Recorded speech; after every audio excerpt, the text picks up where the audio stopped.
Hi, welcome back to the garage. Today I'm going to be doing a little bit on the GT750, so I'm going to give you a little bit of background on this.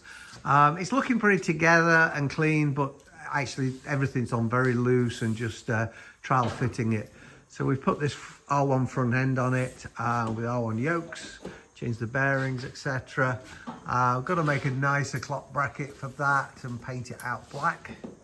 We put some nice Swiss LSL risers on it so we can use the clip-ons. I've got an R6 throttle there to go on it. I'm keeping the original sort of Leicester style wheels, which was a challenge because we needed to put the R1 brakes with it. So what I did do is a friend of mine gets parts made in China, so we made these adapters that will fit the wheel to an R1 disc. So we're going to try and fit those today, see how they go. As with most things when you're prototyping, there'll be 2 or 3 iterations of it. I'm also going to put the exhaust on. They're just on loose at the minute. We picked those up before Christmas, but I never actually got around to put them on properly. So now I can mount them properly and then carry on working on the bike. So today, if the exhausts are on and those front discs are on, then I can measure for the brake lines. Okay, hope you enjoy this little trip. Right, back to the exhaust install. So we've got the left hand and the centre one on, nice with all the gaskets in and stuff. Never had this make before. This is Delcovic. They look pretty enough. Don't know how well the chrome will hold up to the weather, but we'll soon find out. I've had all speeds before, Nikons, Cobra Road and Race. All of them start suffering after a little bit. What was nice with these pipes is that they came really nicely packed. They weren't too expensive, they were off the shelf. And you get 2 sets of stingers with them, or silencers, depends where you come from. I've gone for the shorties, not the long ones. So I've just got the right-hand pipe to put on now. Right, as I've mentioned before, I want to keep the original wheels by choice, this sort of period. I'm a bit worried about the size of the tyres though, because getting decent rubber for these sizes, especially for the rear, is a bit interesting these days. But what I've got to do is fit the R1 discs to this wheel to fit the caliper spacing.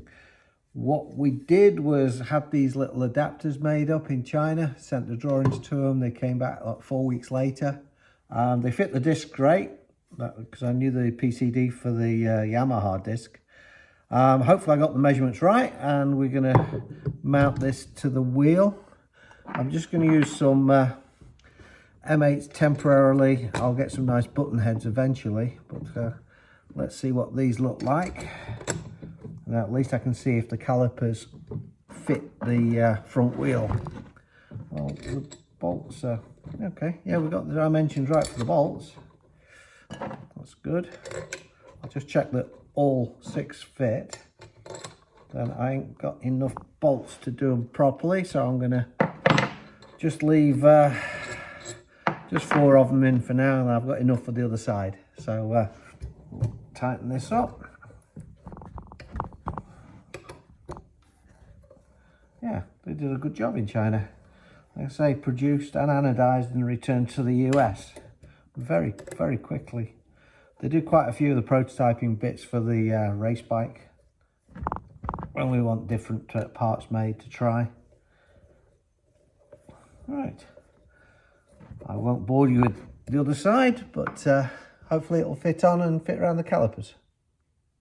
Right, so we've now got the discs on the wheel and the wheel back on the bike. So all we've got to do now is see if the calipers work okay with it.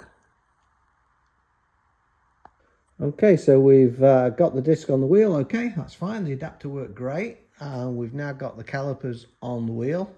And what I've noticed is that the right-hand one is beautiful, right-centered, right in the center of that caliper. But there is, you might just be able to see it between the red and the black down there. There is a shim between that adapter and the wheel. Now on the other side, I've either dropped one of those or lost it. Because this disc is actually just sitting too close to the inside of the caliper. So I've either got to find that spacer and put it on, or I can always get a couple of Yamaha disc shims and space this disc out slightly so that that centers on the caliper right. So that's the job for today. That's all we're going to do on it today. I hope you enjoyed this little video, and come and join us for the next little project. Not quite sure what it's going to be yet, whether it's on the cars or the bikes, I'm not sure, but come back soon. Thanks.